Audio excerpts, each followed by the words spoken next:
ফরিদউদ্দিন মাসউদ ওই শয়তানের সাথে শাহবাগীদের ওখানে গিয়ে বলেছে সাইদির ফাঁসি চাই। এখন মানুষের কাছে তাফসীর করে। কিসের তাফসীর করস তুই? তুই সাইদির কবরে গিয়ে উঠে পড়ে থাক। কারণ এই ছেলেরা হলো সবচেয়ে জিনিয়াস। এদের হাতে যদি দেশ দিয়ে দেওয়া হয় বর্তমান ইউনুসের চেয়ে এরা ভালো চালাবে। শিল্পী কবির বিন সামাদ কোরআনের মাহফিলে শিল্পী কম দাওয়াত দিবেন। কোরআনের মাহফিলে ওজন থাকে না। যেই শিল্পী হোক, আমি নিজেও শিল্পী, শিল্পীদের গান আলাদা হোক, ও তার মেজাজ আলাদা, পরিবেশনা আলাদা, সবকিছু আলাদা। কোরআনের ভারিক্কিটা থাকে না। এই হলো কি গেল কি করছ, এগুলো যায় না কোরআনের মাহফিলের সাথে। আব্দুল সামাদ, তুমি কোরআন পড়বা, একটা সূরা 100 বার পড়ো সওয়াব, একটা সূরা 10 বার পড়ো সওয়াব। কোরআনের একটা সূরা 10 বার পড়লে জান্নাতে প্রাসাদ হয়ে যায়। জান্নাতে প্রাসাদ হলে ওটা বেদখল হওয়ার কোনো সম্ভাবনা নাই। এমনি দুনিয়াতে প্রাসাদ পাবেন চোর টাকা দিয়া, আপনি এটা ফালায়া ভাগবেন, যেমন এখনকার নেতারা ভাগছে। ঠিক না ঠিক? চুরির কোন সম্পদ আল্লাহ রাখেন না, দুনিয়াও শেষ আখিরাতও। চাঁদাবাজি করেছো, দুনিয়াও শেষ আখিরাতও। কারণ আল্লাহ বলছেন আন্নাল্লাহু দায়ারিসুহা ইবাদিয়াস সালিহুন, এই জমিনটা উত্তরাধিকার সূত্রে আমি নেককারদেরকে দান করে দিয়েছি। 5 ওয়াক্ত নামাজে আমরা নেককারদের জন্য দোয়া করি, আসসালামু আলাইনা ওয়া আলা ইবাদিল্লাহিস সালিহিন। কোরআন ভিত্তিক কথা বলবা। আল্লাহ কবির বিন সামাদকে কবুল করুন, আব্দুর রহিম আল মাদানীকে আপনি কবুল করুন। আরো আসতে বলেন আমিন। আমিন বললো তো আগে আপনি কবুল হবেন, জোরে বলেন আমিন। বুকে অনেক জ্বালা, খোলা যায় না। আমাদেরকে যারা ধরিয়ে দিয়েছে তারা এখন আমাদের ময়দানে এসে কথা বলে। আল্লামা সাইদির ফাঁসি চেয়েছে এক পোলা, এই পোলা এখন তাফসীর করে বেড়ায়। ফরিদউদ্দিন মাসউদ ওই শয়তানের সাথে শাহবাগীদের ওখানে গিয়ে বলেছে সাইদির ফাঁসি চাই। এখন মানুষের কাছে তাফসীর করে। কিসের তাফসীর করস তুই? তুই সাইদির কবরে গিয়ে উঠে পড়ে থাক। মাপ পাবি না, আল্লামা সাইদি তোকে কিয়ামতের ময়দানে আসামি বানাবে। ঠিক না ঠিক? 13 বছর একজন কোরআন প্রেমিক নির্ভেজাল মানুষকে তিলে তিলে রেখে বিষ প্রয়োগে দুনিয়া থেকে বিদায় করেছে। ওদেরকে সাপোর্ট করেছে যে সমস্ত হুজুরেরা, আল্লাহ এদেরকে হেদায়েত দান করুন। আরো জোরে বলেন আমিন। মাওলানা আব্দুল হান্নান ওমর অত্যন্ত ভালো মানুষ, কথায় কাজে যার মিল। আল্লাহ আব্দুল হান্নান ওমরকে কবুল করুন। আমার আগে কথা বলেছে মুস্তাফা মাহবুব, কোথায় কোথায় গেল আবার? হ্যাঁ, মুস্তাফা মাহবুব স্টেজে থাকতা।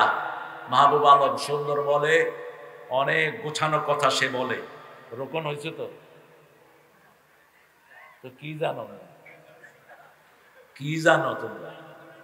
হ্যাঁ ঠিক আছে, জানে না স্টেজে বসে কেন, স্টেজ থেকে নামায় দেয়। একামতে দিনের জন্য এরা গত 17 বছর বাড়িতে থাকতে পারে নাই। গত 17 বছর এরা ঠিক মতো ঘুমাতে পারে নাই। ঠিক না ঠিক? এরাই হলো আসল পুরস্কার পাওয়ার উপযুক্ত। আল্লাহ যাতে তো নির্যাতিত নেতাদেরকে আপনি কবুল করেন। আমাদের অত্যন্ত প্রাণের মানুষ, কোরআনের জন্য যাদের পরিবারটা অক্ষ করা। হিন্দুরা মনে রাখবা, তোমাদের জন্য আমরাই রক্ষা কবচ।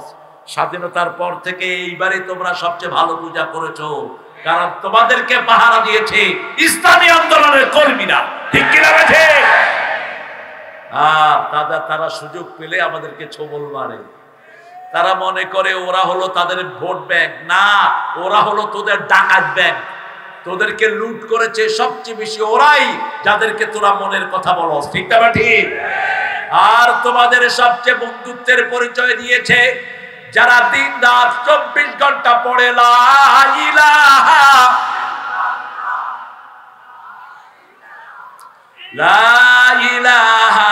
ইল্লাল্লাহু মুহাম্মাদুর রাসূলুল্লাহ সাল্লাল্লাহু। 25তম সূরা থেকে আজকে কথা বলবো। আপনাদের মাহফিলের বয়স কত?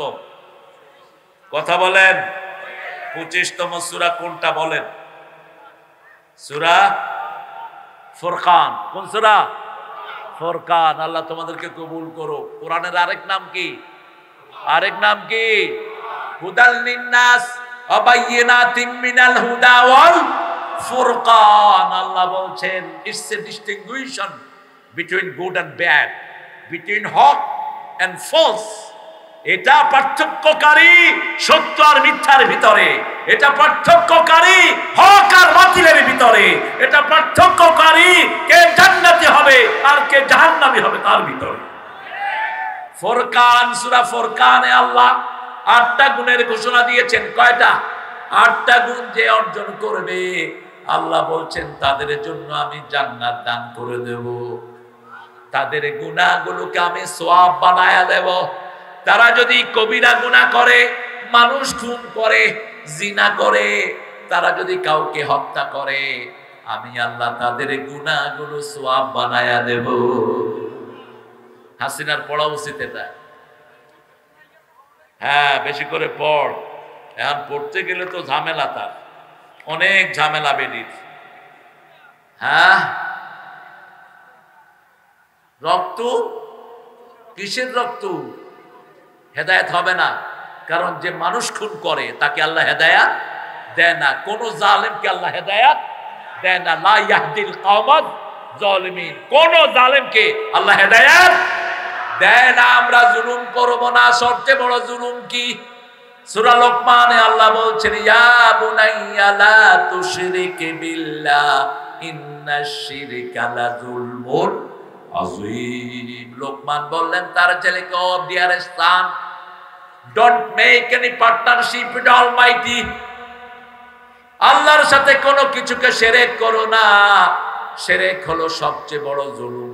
ইন্নাশ শিরকা লাযুলমুন আযীম। এই শিরক থেকে মুক্তির জন্য রাসূল পড়তেন ইন্নী ওয়াজ্জাহাতু ওয়াজহিয়া লিল্লাযী ফাতারাস সামাওয়াতি ওয়াল আরদ হানিফা ওয়া মা আনা মিনাল মুশরিকিন। শিরকের সাথে আমার কোনো সম্পর্ক।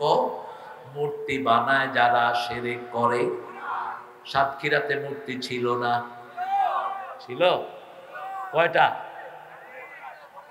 কয়টা? মূর্তি ভাঙেন নাই একটাও? ভাঙে কি করেছেন? মূর্তির মাথায় কি করেছেন? শিশু। হিসু? তুমি কি করছি শিশু? তুমি যে করছো হিসু। যেরকম জিনিস সেরকম জিনিস দেওয়া হয়েছে। যে ছেলেটাই কাজ করেছে ওকে নোবেল পুরস্কার দেওয়া উচিত, কারণ এই ছেলেরা হলো সবচেয়ে জিনিয়াস। এদের হাতে যদি দেশ দিয়ে দেওয়া হয়, বর্তমান ইউনিসের চেয়ে ভালো চালাবে।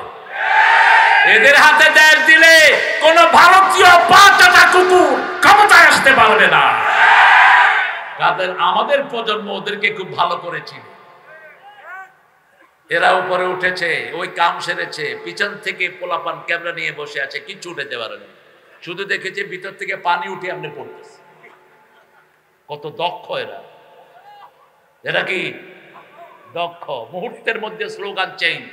জাতির পিতা ইব্রাহিম অমুক ছিল, গোলার ডিম। আবার কোন কোন নেতা মূর্তির জন্য দরদ দেখায়, তুই মূর্তির পাঁচটা কুকুর। মূর্তির জন্য যারা দরদ দেখাবে ওরা মুশরিক। ওরা কি মুশরিক? রাসূল বলছেন যারা মূর্তি বানায়, যারা মূর্তির কাছে যায়, এরা সবাই একসাথে জাহান্নামে যাবে। কোথায়? জাহান্নামে। কোন মূর্তি, যত মূর্তির কাছে যত মানুষ গিয়েছে, মূর্তিকে ভক্তি জানিয়েছে, আপনি চলে গেলেন, suddenly you have seen some idols. আপনি কোথাও দিকে যাচ্ছেন, দেখলেন যে অনেকগুলো মূর্তি দাঁড়িয়ে আছে, ওটার জন্য আল্লাহ আপনাকে ধরবেন না। কিন্তু আপনি সেখানে গিয়ে ওম শান্তি, ওম শান্তি। উনি বলতেন দুর্গা নাকি আমাদের ফলন বাড়াইয়া দিছে। দুর্গা বলে ফলন বাড়াইছে। তুই কি এর নামাজ পড়ছ? তোর নামাজ ছিল ছলনা, তোর নামাজ ছিল ধোঁকা। তুই যা বলেছ সব ছিল মিথ্যায় ভরপুর। ঠিক না ঠিক? আর মিথ্যা আছে যেখানে আমরা নাই, সত্য আছে যেখানে কোরআন আছে।